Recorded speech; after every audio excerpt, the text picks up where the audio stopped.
Hello and good afternoon, everyone. Thank you very much for coming to our talk. We're going to be talking today about the purposes of culture in Earth crisis, in a time of Earth crisis. And we've got speakers from Culture Museum UK and Culture Declares Emergency, and also two colleagues from Birmingham, one from the University of Birmingham and someone from Birmingham, a practitioner who this is the first time I've met. So I'm really pleased to hear everyone's talks. I'm just going to go straight into just inviting people to just introduce themselves briefly. If I can start with you, Bridget, please. Hello, I'm Bridget Mackenzie. I'm from Climate Museum UK and Culture Declares Emergency. Often those words are confused. Yeah. You're not expecting me to dive into my presentation right now, are you? We're going round. Yeah, no, well, I was going to expect you to go into your presentation. Okay. So yeah, go for it. Okay, fine. So is my presentation visible to others? Yeah, I'm just doing it. Okay. It's not visible to me, but yeah, here we go. Okay, so I'm going to be talking about the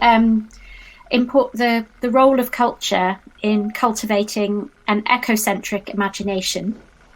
So I'm a cultural learning consultant. This is the last slide, actually. So if you can go all the way back up to the top. So yeah, I'm a cultural learning consultant with Flow Associates. But in the last couple of years, I've set up Climate Museum UK, and I've also been involved in co-founding Culture Declares Emergency. As Heather's here, she's going to talk more about Culture Declares, but and I'm going to focus in on the work of Climate Museum UK. So next slide, please.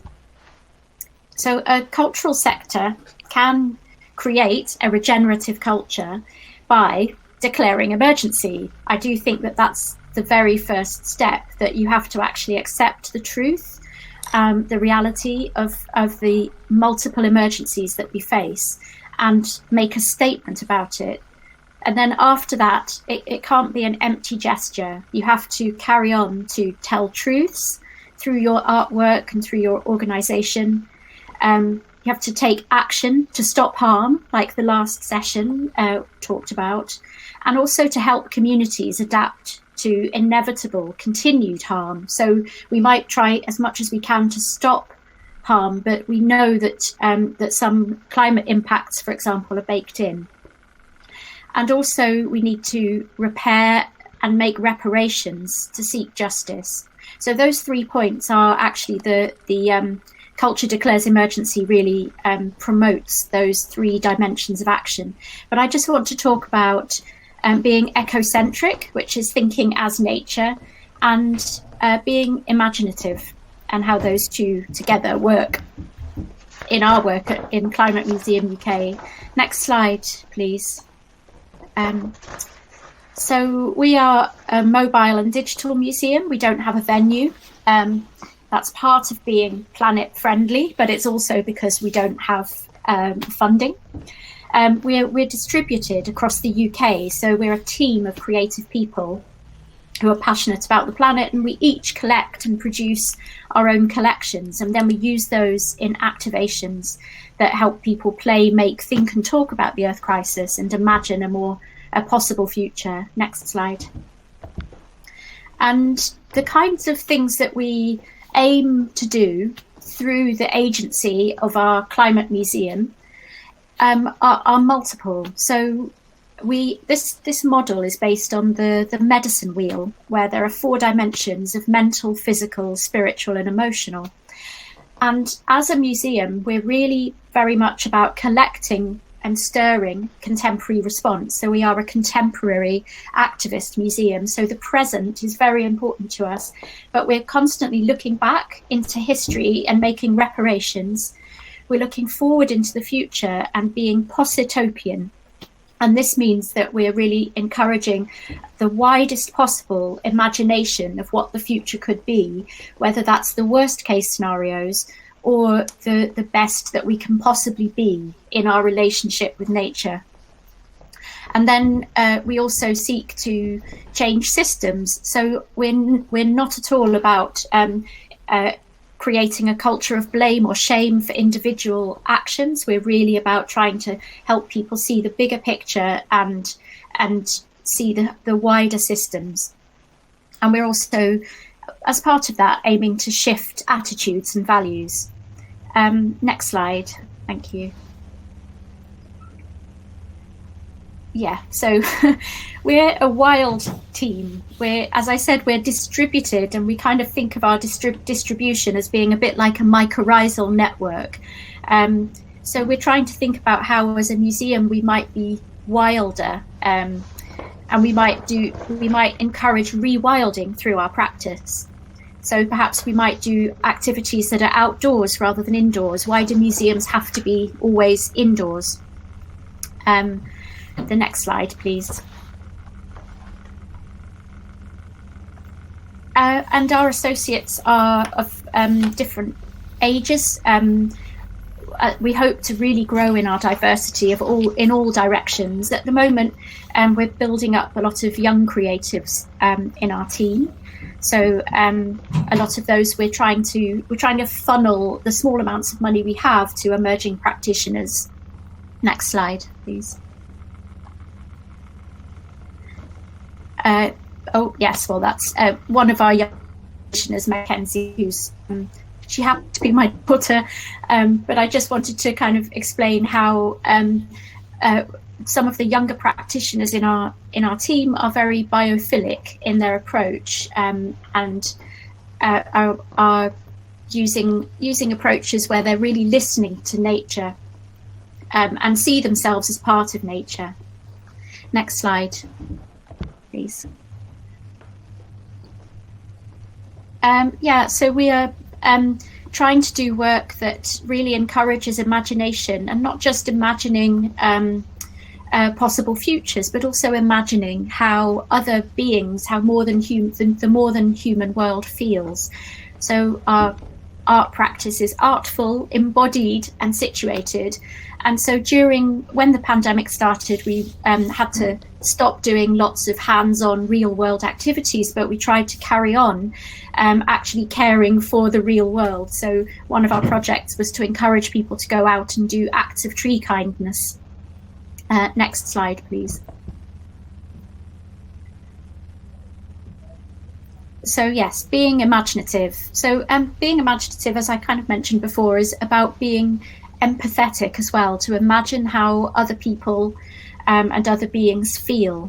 This is an image of probably a famous image by now, of grief when one of the trees was chopped down in the path of HS2. So we as a museum are there to allow people to express their emotions, and to see that grief is an acceptable emotion. And I think that's a really important function of art, that it allows us to connect with our emotions and to express them, and that is acceptable in society, to express sadness for the loss of nature. New slide, please.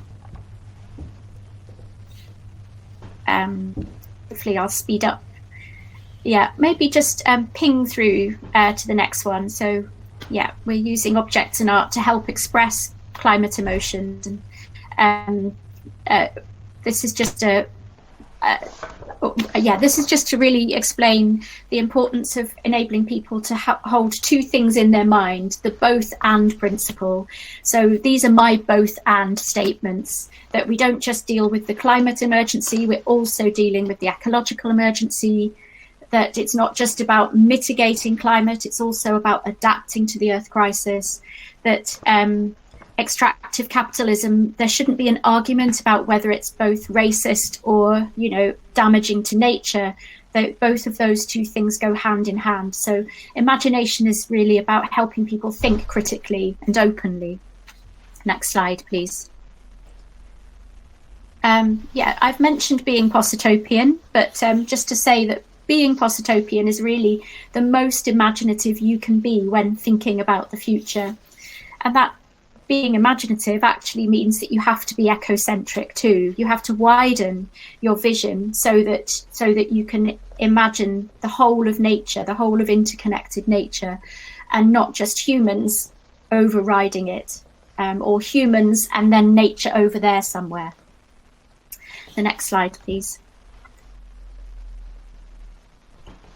So yes, we really, I think we need to actually try and work together across different sectors as well. So the cultural sector is in a space that is fairly anthropocentric and fairly poetic or creative. It's heartful, but the majority of environmental science and climate campaigning is over in the quartile that is more logical and more ecocentric. And then the rest of society is back there in the sort of human-centric, logical world. You know, that's what our education system is like. So what if we could all work together to pull all of these sectors into a more ecocentric and creative, imaginative zone? So that's really what I see as a great challenge for culture. And I think I'll end there and pass over to the other speakers. There are a few more slides, but I think I've run out of time, and I can always share my slides later. I'll share them in the chat. Thank you. That was really lovely. So could I just ask Adam, just move on to Adam, please, to introduce yourself. Yeah, absolutely. Pull up the presentation if you like, Jamie, because it sort of introduces me, but I'll just say a couple of things while that's coming. So I'm Adam Ledger. I do two things. I'm in the Department of Drama and Theatre Arts at the University of Birmingham, and then I'm one of the two co-artistic directors of a Birmingham-based theatre company called the Bone Ensemble. And what the company tries to do, we make a range of works, but I'm going to focus on two productions we made for children, theatre for young audiences recently, which address this theme of the environmental crisis. Overall, though, regardless of the type of work we're making, we are very interested in combining theatre and music. We like to think that we're inventive. Sometimes we're called quirky. I don't know if that's a compliment or not. But the work is very much about making connections between people, often in spaces that are created via our scenic design, as you'll see. We are very interested in collaboration, and we often work with a web of partners, which I'll mention as we go along. And those partners come from cross sectors as well as disciplines. The next one, please. So the two performances I wanted to talk about really have been over the last 4 years. The first one is called Where's My Igloo Gone? It is about climate change. And the second one is called Gulp, which is all about water. What's important to remember is that these are made for family audiences, for children and their carers to come to. The first one there on the left was for ages 5+, and Gulp was a little bit older. It was very much targeted to Key Stage 2, so around 7+. So those are the two performances I'm going to talk about. And we'll move on, please.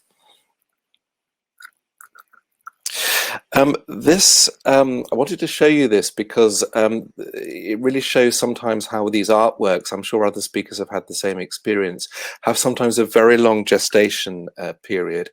So this first performance, Where's My Igloo Gone, started in a very, very different place in a very different way, with many sort of iterations, including at one stage we were going to build an igloo in the middle of summer festivals and invite people in and so on, and it became very difficult. But we were always interested, I suppose, in creating quite immersive spaces. But during this exploration of, I suppose, a more activist approach to making art, we went to Art COP in 2015. So this was when the Paris Climate Change Agreement was being thrashed out. And around that, there was a sort of arts and activists sort of fringe festival, I suppose. So that picture on the left was was a tryout of a very early way that we would present these figures, and this is us making mischief on the streets of Paris in amongst this ice sculpture, Oliver Eliassen's sculpture, and they turned into very different key figures on the right, as you can see. Next one, please, Jamie. What we wanted to make was work that was really very fundamentally positive and empowering out of very difficult and not so positive topics, perhaps. And without going into sort of names and examples here, we found ourselves reacting against some dance and theatre works that we'd seen that did, to be honest, we felt not much more than just reflect the problem, to offer in a dramaturgical sense, so that's the story and the form, a kind of doom and gloom scenario. It was like watching a disaster movie without a good ending. And we felt, well, what do you sort of do once you've come away from those kind of stories? So we wanted a very human story where there would be characters and situations which audiences could empathize with. That word's been used a lot over the last couple of days. And there would be an empowering and positive message. Around the same time, Arts Admin down in London, many of you will know, brought out a book. I wanted to show a couple of quotes during this presentation. And here, Henrietta Moore and Renata Salick say the climate is changing, but people are not. Politics is about story making. A new politics would require new stories. Now in contemporary political life, apocalyptic imaginaries infuse the whole climate change debate. What are the alternative stories? So those were the kind of principles that we wanted to pull through this work. And the next one, please. This second performance again takes this sort of central empathetic figure, and we'd long been there she is on the left, she's called Maya, which is Hebrew for water, and we'd long been interested in water, really actually very simply because of a reaction to against what I don't like to call it this, but the industry of bottled water, and what a ridiculous con that is. And a lot of it grew out of that, and we actually spoofed it. You can see on the right-hand side that there's an advert about what we call Evie Clever and all the marvelous things it can't really do for you. This is a much more recognizable world than the sort of folk setting of the igloo piece.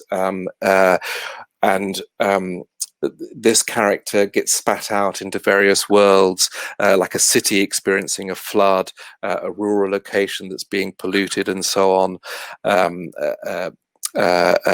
She goes under the sea and sees plastic in the ocean. Right at the end of the piece, she helps to bring water to an elephant, and the audience help to resolve the problem. So both of these pieces, Where's My Igloo Gone has a character called Ulik, who goes on a kind of journey to figure out what on earth is going on and to seek help.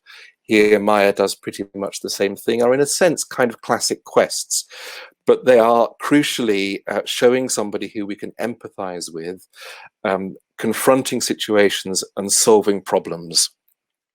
The next one, please. So what we're trying to do is not display a topic, but involve the people in the world where issues and solutions are played out. And the space is very, very important.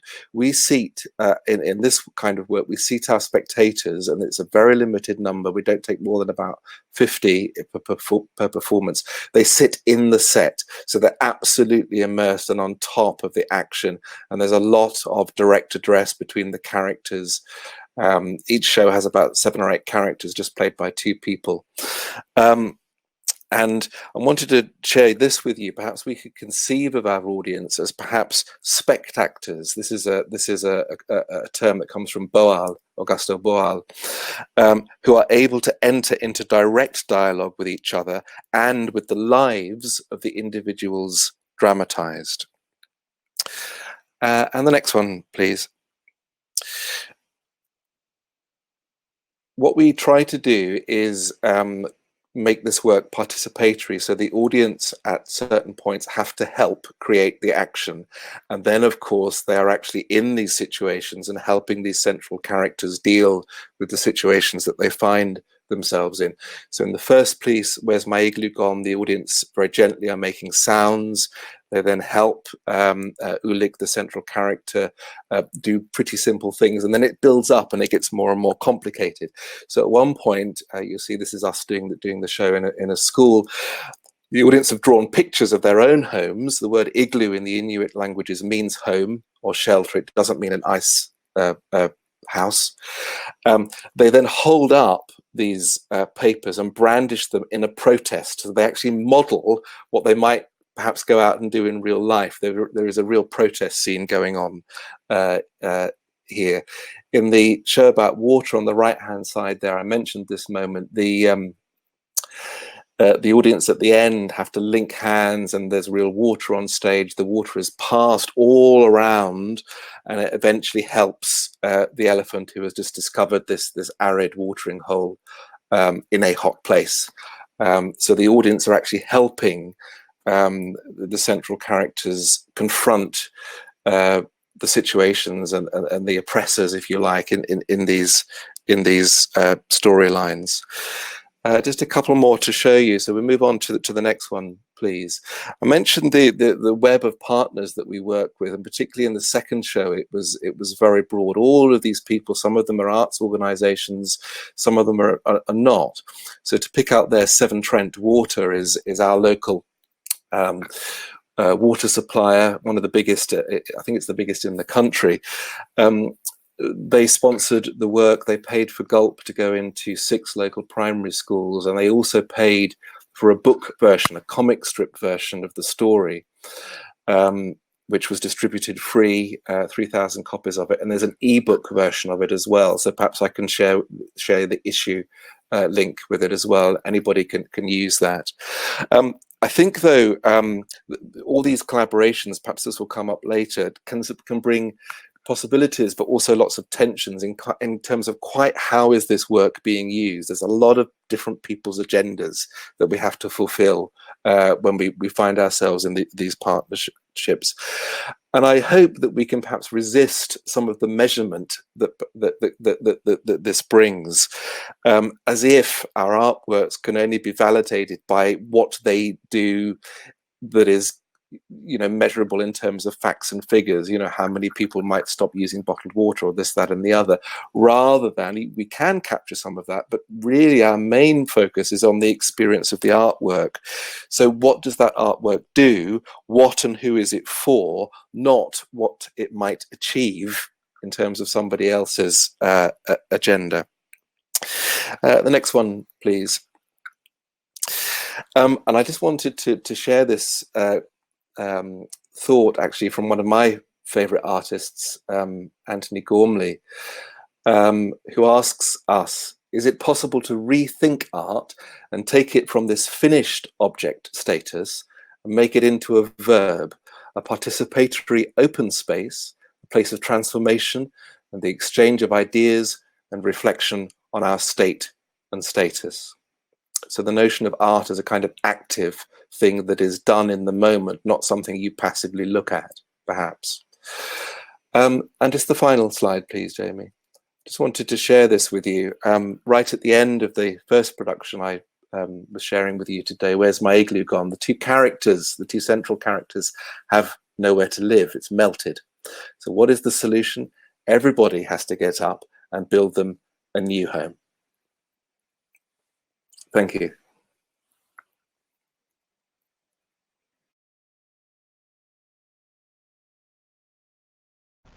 Great, thank you very much. That was very fascinating. Yeah, if we could just go straight on now, please, to Tyrone. Hello, am I audible? Yes. Great. Yes, my name's Tyrone Huggins. I'm an actor and playwright based here in Birmingham. Because what I'm here to talk about is a production play I wrote back in about 2009. I was commissioned by New Perspectives, who tour to village halls, rural touring, to write a play for their audiences. And after visiting some of the venues, I decided that the play I wanted to write for them was a piece called The Honey Man. And why I started there was I'd met on a visit back to the Caribbean in St. Kitts, Nevis, where I was born. I met a man who was essentially who helped the local population with herbs. He would, people would come to his house and he would cut from his garden different herbs that would help in medication. And he took me on a tour around his garden and introduced me to some plants, and then told me the story of one particular plant and how by its commercial manufacturing it was being sold to people at a price that whereas he had it in his garden and could use it without charge, and he kind of could identify the fact that there was a world in which things that are around us that are part of the way we used to live, or the old knowledge, if you like, had been packaged up and repackaged and sold to us as pills and new inventions.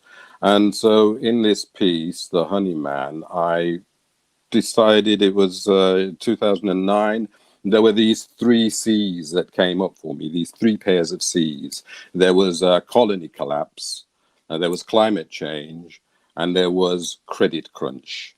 And by weaving a story that this old character, this old Caribbean man was living in the countryside, his bees are dying, and into his life comes a young girl from the village, and between them they develop a relationship. There were two aspects about it I thought would help to center it, and one was to write the Honey Man as a kind of analog character, and to write the young girl as a kind of digital character. One, because it represented almost a psychological state of mind, but it also meant that there was a tension between them about the way they solved his problems with his dying bees, and her fascination and desire to help grew out of the fact that she could go online and look up what it was that might have been helping, but at the same time she would discover from him the kind of treatments that grew in the gardens and the countryside that she lived in. I also decided to connect their story through colonialism as well, because there was a natural connection, as far as I'm concerned, between, if you like, the rural culture of the Caribbean and the the more rural background of Britain. And I kind of built the story around these two characters, and developed throughout the story a connection that was also a family connection. She was the inheritor of the manor house, the big house in the village, and he was obviously as sort of descendants from what could have been the slaves of her ancestors. And so there was a sort of playing on many levels. And what I found interesting about it, in terms of the responses it got in those rural communities, was that they kind of felt that there was something true about it. One, because the stories, they asked if I'd based it on true stories, but they kind of recognized the type of connections that were being put in there, the connections of the issues of the sustainability of the bees and their connection to the sort of pollination, as well as the issues they were dealing with their young people, who were kind of becoming these people that they didn't quite understand as they kind of connected more into the digital world. And I think what was most important about it, from my point of view, is that there was a kind of spiritual connection that the audience seemed to find in the piece, that it's sort of the nature of the relationship of, if you like, a grandfather figure to a young teenager, was something that I think they felt was quite important. And one of the aspects of that I'd built into it was this phrase I often referred to, was that it was the duty of the young to lead the old, kicking and screaming into the future, and it is the responsibility of the old to place a restraining hand on the shoulder of the young.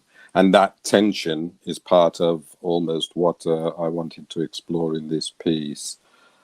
the other almost element that sort of underpins this is because I come from a sort of, my degree was in metallurgy and material science, and I've kind of always been interested in the resource-heavy nature of the way that we live, both in the natural world but also in the mineral world. And I at the moment I find myself in a world where I wander the streets and see these chromium capulets that were once vials full of nitrous oxide littering the street, and I think, but that's chromium. How could that be disposed of in such a way?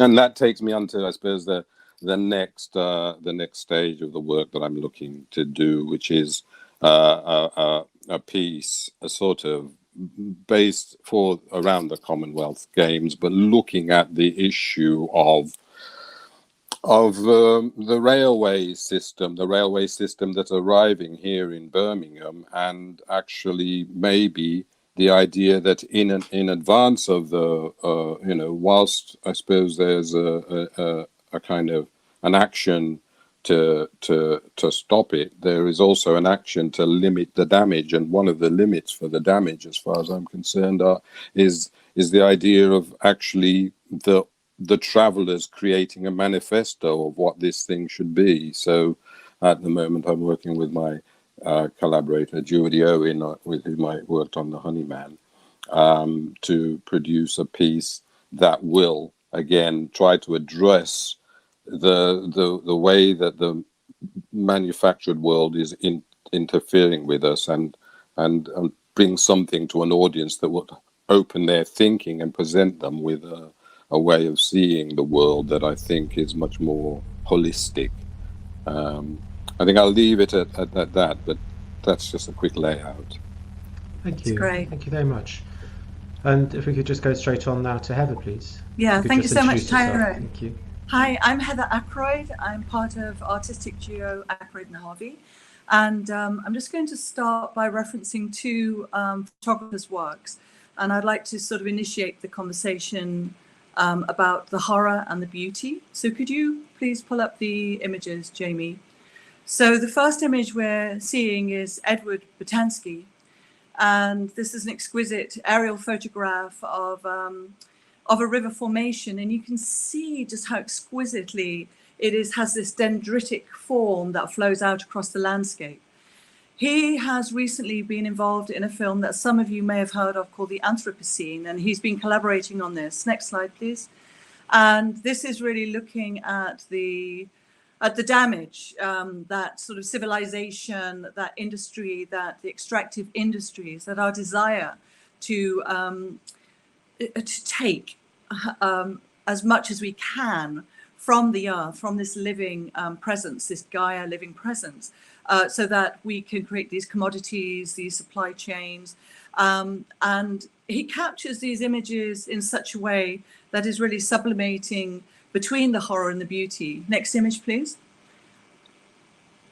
He also says, so this is in Azerbaijan, and in the distance you can see the city, which has become an incredibly, phenomenally wealthy, powerful place, Azerbaijan, but at the cost, of terrible degradation of land, and of course, the amount of gas and oil that's been burned, and the fossil fuels burnt, and the emissions pumped up into the atmosphere.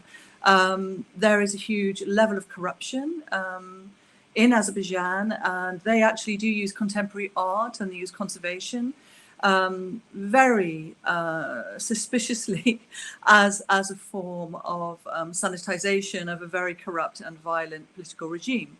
But this is one of Botansky's photographs. So again, it kind of shows it shows you what is happening at the root of place. And of course, the contamination of water, the contamination of the sea, the death of multi-species in the pursuit for this product. Next image, please. And this is one that really caught my eye recently. And again, it's a Botansky image. And I actually had this as a screensaver for a while. And this is in a remote, I think, and forgive me for not double checking this, but I think this may be Bolivia. And this is where, and this is land, this is sacred land.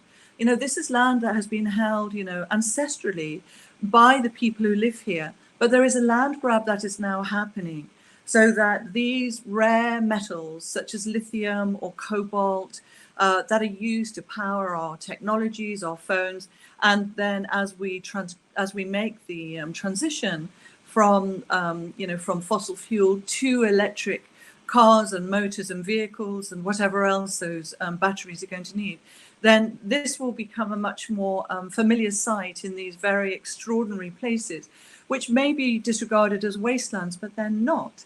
They are not wastelands. These are places that actually hold sacredness within them, and they also hold some incredibly important and very rare and endangered species as well. But again, you know, between the horror and the beauty, and the way that actually, you know, we can look at this exquisite palette of colors. So Botansky, he sort of says, this is a quote from his website. Sorry, I'm just trying to find it. He says, "We hope to bring our audience to an awareness of the normally unseen result of civilization's cumulative impact upon the planet. This is what propels us to continue making the work. We feel that by describing the problem vividly, by being revelatory and not accusatory, we can help spur a broader conversation about viable solutions."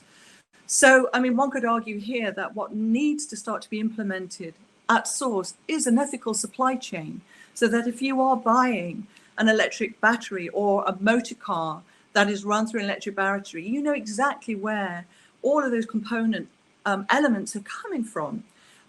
So in one sense, you know, this is work that potentially could start to be realized cross-sector between culture and between certain supply industries as well. So next image, please. So this is an image which, when I first saw it, actually, you know, it both pierces the heart, punches into the stomach, and it, you know, I still cannot look at this photograph and just sort of think, okay, I can handle this photograph. I can't. So this is an albatross chick, and this is the work of Chris Jordan, and it's a piece of work that he did 10 years ago called Message from the Gaia. And he ended up on this sort of like tiny Pacific atoll. And the parent birds are going out, and they're literally swooping down into the ocean, attracted by a bright blue or a bright red stopper, picking it up and bringing it back and feeding their chicks. And, you know, thousands of these baby chicks are dying through to starvation because their bellies are full of detritus that we use in our household day-to-day activities. So again, a very, very powerful image. So again, which raises a question, you know, where do we move from this? When we assimilate this, where do we take this? How do we start to contain our anger, our upset, our grief, our frustration? Does this image present us with an individual choice to use less plastic, or to try and be more mindful, or does it actually make us feel despairing? So what Chris Jordan says, my hope is that these photographs can serve as portals to a kind of cultural self-inquiry. It may not be the most comfortable terrain, but I have heard it said that in risking self-awareness, at least we know that we are awake.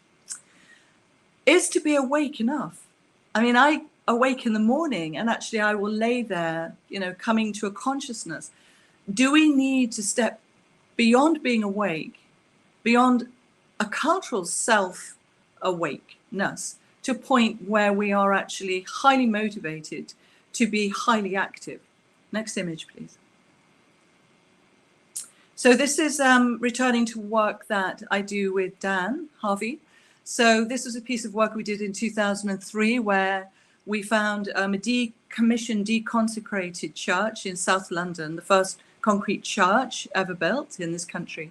And we used this sort of what we call prima materia, clay, seed, water, and light, sort of the stuff of kind of creation myths and stories. And in this sort of like inert decaying structure, we sort of literally brought this skin, this vegetal resurrection back to life. So it was a very immersive place to be. The smell of the spring grass, the color, the light, the humidity. There was a sound element by Graham Miller as well. Dan and I actually kept really quite a relatively low profile in terms of not getting on a pulpit, not talking about really perhaps the issues now where we do seize these spaces and platforms to actually open up and invite discussions through, much more through a kind of a connective tissue. But this was a piece that actually was a very important piece, 13 years in the making, and still holds and held a lot of people who visited it. So it can also talk about the sacredness. It can also talk about place. Next image, please. So along with the immersive, I think we try and draw people towards the awe and the wonder. So this is working with the pigment chlorophyll. This is seedling grass. And we kind of stumbled and kind of made a lucky discovery very early on in our working collaborative life together, that actually we could make these complex biochemical living photographs with the light sensitivity of this exquisite pigment chlorophyll. And it's almost sort of like partially magical chlorophyll. It gives us the life it gives us the life, the green, the plants, it gives us the oxygen to breathe. And of course, the fossil fuels we burnt is dead plant material that has been sort of laid down over millions of years, and we draw up through coal or oil. So I think here we're looking much more towards a quiet revelation and a sort of an inspiration, but also a recognition that actually if you put the chlorophyll molecule under a microscope and put a blood molecule, actually the architecture is incredibly similar, apart from heme being at the center of blood and magnesium being the center of the chlorophyll. So we could actually say that the green of our planet runs through our blood. We are of nature, and this is so important that we continue to remember this. Next image, please. So I'm going to actually, Boyce's Acorns is a piece of work that has been going for since 2007. It's a live open research project. Next image, please. So the trees currently are on the Story Garden, just behind, which is a temporary garden in London, just behind the British Library, next to the Francis Crick Institute. And there is a circle here. The trees are sort of resting, but they're very actively working with the Somerstown community, ecologists, artists, writers, story makers. And this space actually has become a quiet refuge. And this has not been necessarily of our making. This is a collaborative network. It's kind of actually been a very organic and a very fluid relationship. But it's kind of trying to step beyond the passivity of perhaps a photograph, arguably, to a place where there is a sense that people are interacting with these trees around them and recognizing their life force. Next image, please. So the power of one young woman. The power of one woman sitting in her yellow raincoat, refusing to go to school every Friday, has given birth to a phenomenal global movement. The youth movement, Fridays for the Future, youth climate strikes. Next image, please. It also, the council, many councils in Australia declaring a climate and ecological emergency because of the wildfires, what have been ripping through their continent for actually decades, but the intensity and the frequency is just ramping up, as we know from the horrendous pictures that greeted us on our television screens last winter. But many Australian councils declaring a climate emergency. Next image, please. And this, of course, then Extinction Rebellion, direct activist movement, many artists that we know are involved with this. And actually, I support it. I support the disruption, because after 30 years and longer of trying to bring the emergency, the climate emergency into the center of the cultural landscape, we were being evaded. I mean, there has been traction over the last few years, but not at the speed and not placing it at the center. So Extinction Rebellion, all of these elements gave birth to, next image, please, Culture Declares Emergency. And this is a declaration of a climate and ecological emergency. So Bridget is one of the co-founders. We were born out of a wider cultural organization, theatre makers, writers, artists, museums, culture in the broader sense. And actually, we came together, created this through Zoom meetings. On the day, 100 people made this happen. 198 people declared. We're now over 1,000 declarers, including larger institutions such as the British Film Institute, Tate Galleries, Somerset House, Bournemouth Symphony Orchestra, Bristol Old Vic. We invite you to join us. We invite you to join us because what I'm trying to suggest and discuss here is that actually none of what faces us we can actually deal with, I feel, as independent artists. I think we need to really, really look at our connectivity.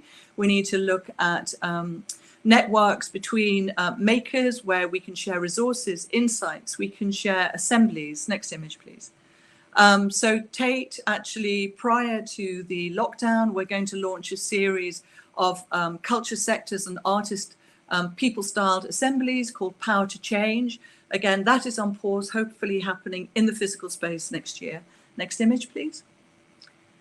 So why culture? So, I mean, so Bridget was sort of part of a team putting this together because there are many reasons why culture, and I won't read this out to you, but it is a place to articulate our place and survival in the web of life.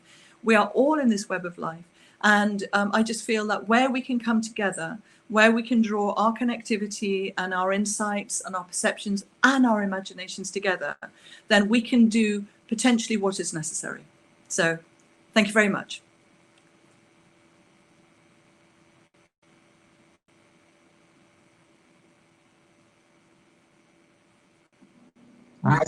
Amazing, thank you all the speakers. That was really, really inspiring from lots of different perspectives.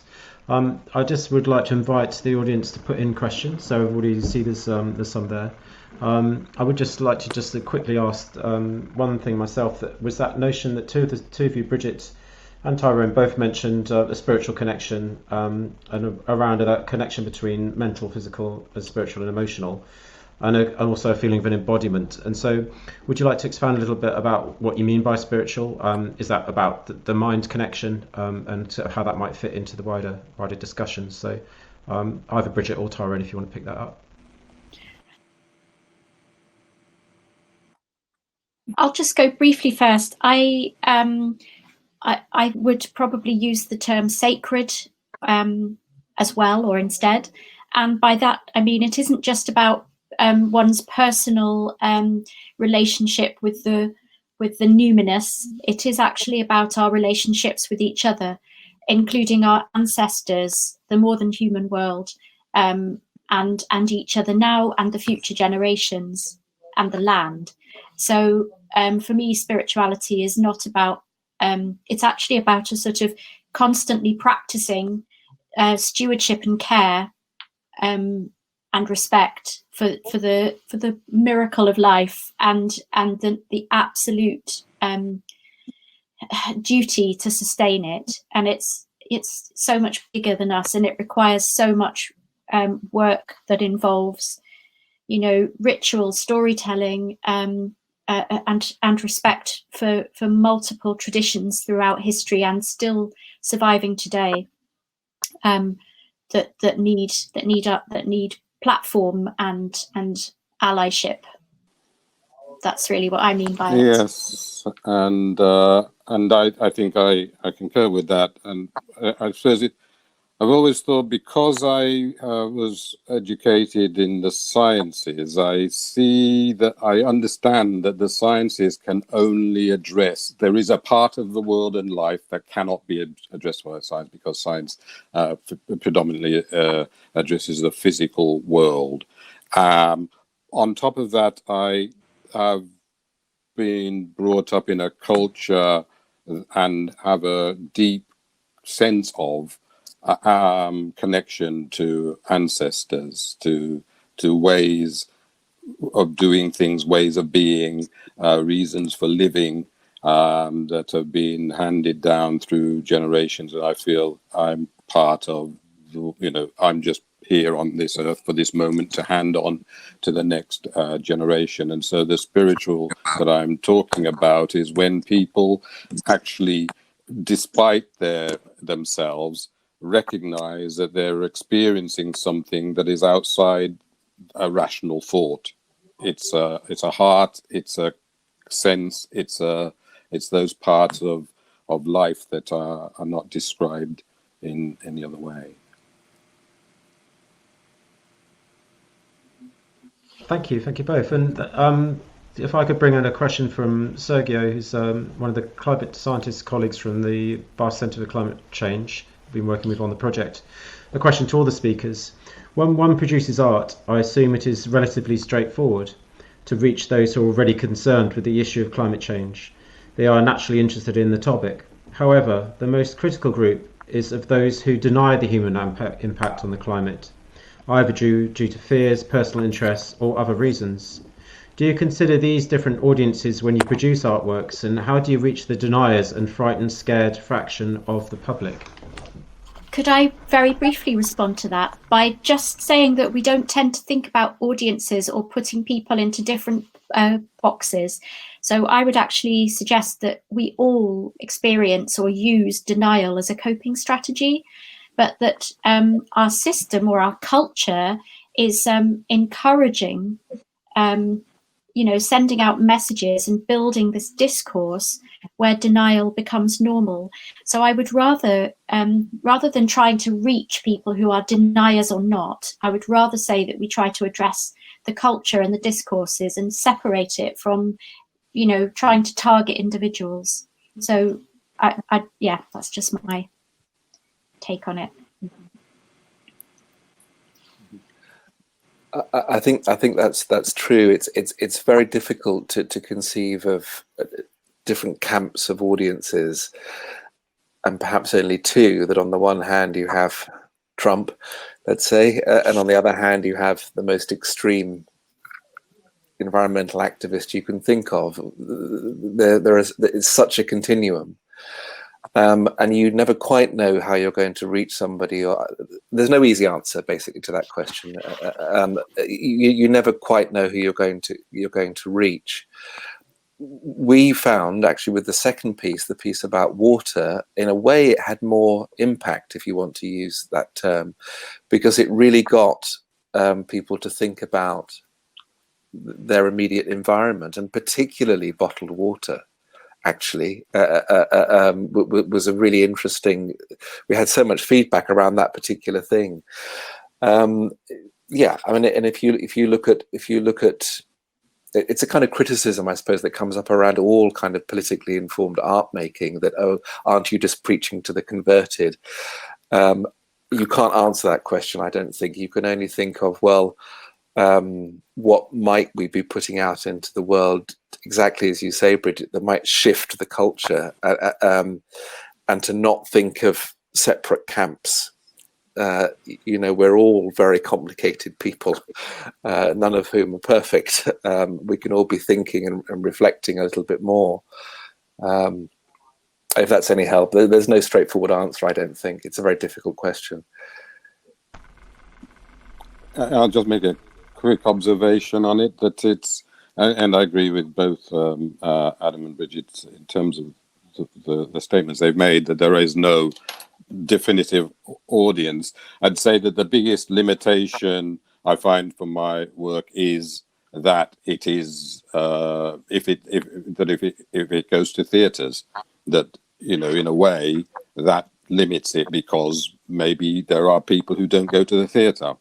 So it's more, that would be more the issue. But then, as I said, the Honeyman was taken to village halls deliberately because there are people, because actually those are community centres, and taking work into community centres, again, you'll meet that wide, disparate and divergent population of audience. And also the thing is that almost to approach what I approach my work in terms of storytelling, and so the fact that it is all, the story concerns climate change or particular issues is simply part of the fabric of the story. Great, thank you very much. And just to pick up on Andrew Watt's point, a different but related question to Sergio's. I've just been reflecting on how different media and works of art can produce different kinds of engagement. Adam identified the experience of the artwork as a key element here. So it's the experiential as the audience, that being part of the participatory sort of experience of the theatre practice. I wonder what theatre can do that photography can't, for example, and vice versa. So any sort of questions about the different roles of different media in that participatory practice?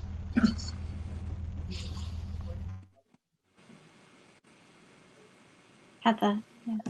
Oh, right. Sorry. Thanks. Yeah. I mean, this is talking about an idea that never happened, but I think the reason it didn't happen, actually, it doesn't matter. I can talk about it. And it came out of meeting a lot of climate scientists back in 2005. And it was the idea of working with a fleet of taxi drivers possibly in London as part of the London International Festival of Theatre. But all of the taxi drivers basically had a conversion where they'd been deniers, but now they completely got it. So, and they're driving around because there's a fleet of cab drivers who are actually using recycled chip fat to run their cabs. And that the idea, they just strike up these conversations with whoever gets in the cab to start to talk about climate change. And they're just doing that sort of like, day after day, week after week. So it's almost like, because I think when somebody has a conversion, when somebody suddenly can step away from a very entrenched position of denialism into a position to say, oh my God, I actually get it. This happens. How does that happen? However, this idea did not happen. And I actually tend to, definitely move towards bridges, that we have to really work on the culture, as a body, the collective body to some extent, because I really step away. I really dislike this idea of individual carbon footprints as well. In fact, I read last year that metric was really, really championed and put in place by British Petroleum, by BP. And it doesn't quite make sense. I mean, I'm not going to go into it now, but it doesn't make sense. I think to try and make us feel endlessly guilty. And in fact, Shell just had a colossal backfire for one where they just, everybody's nodding, where they went, they put up on Twitter, what are you willing to change? And it just created this absolute storm, because they have just denied and done, acts of atrocity, for decades. So yes, let's talk about networks of collaboration and resistance here. I think that's true. If we amongst these endless collaborators, we worked with a psychologist, and of course there's a lot of talk about climate psychology, and their input was very much, if you put an audience, however we define that, in a place where you are haranguing them, making them feel guilty, they will just switch off. So perhaps this relates to Andrew's question, is if we can, any artwork doesn't exist on its own. It exists, the art is in your relationship to it. So I'm not sure that different types of artwork can do different things. I mean, I guess they can, I mean, a photograph can't talk to you like an actor, I guess. There are some basic things that the forms do, but maybe it depends on the type of work, what that experience might be. So in actual fact, when we were making that first piece about climate change, I went to see a lot of photography. I don't know if you know those extraordinary huge black and white Salgado images of there's a whole set that were taken with a Siberian indigenous group, and I stood for hours in front of them, because they were so atmospheric and helped me sort of be in a place where I was contemplating these lives of these people and so on. And of course it was totally silent. It was just me in the Natural History Museum in this exhibition. So I suppose it's what the individual art form is doing at the particular moment. A lot of visual art and installation I find incredibly inspiring because of where it puts you. I find a lot of theatre very, very boring and frustrating. So, Yeah, I was going to say a similar thing. I really think it's not about the type of art form or the type of audience. It's about the qualities of relationship. And the more interdisciplinary, the more cross arts, the more participatory, then the more likely it is that people will, or perhaps also the more sacred and still the atmosphere, perhaps, it's all about the quality. In other words, the more quality is put in, the more transformation might come out. Great, and just a point I wanted to raise, really, picking up on what Heather said. So the kind of the paradox, and that kind of links with what's just been talked about. The bit of a paradox about the use of beauty, artwork and beauty to highlight and showcase or highlight the ugly. And the question really I wanted to put to all of the panelists, if I may, to finish off, is what does the art make us do next, or what will happen next? What does that involvement? What's the next step from that?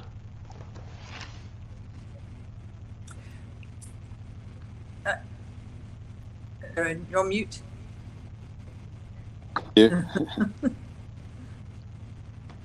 The idea, I mean, for me, one of the basic, functions of human beings is our ability to conceive of and transfer ideas amongst ourselves, and that essentially is what the culture is.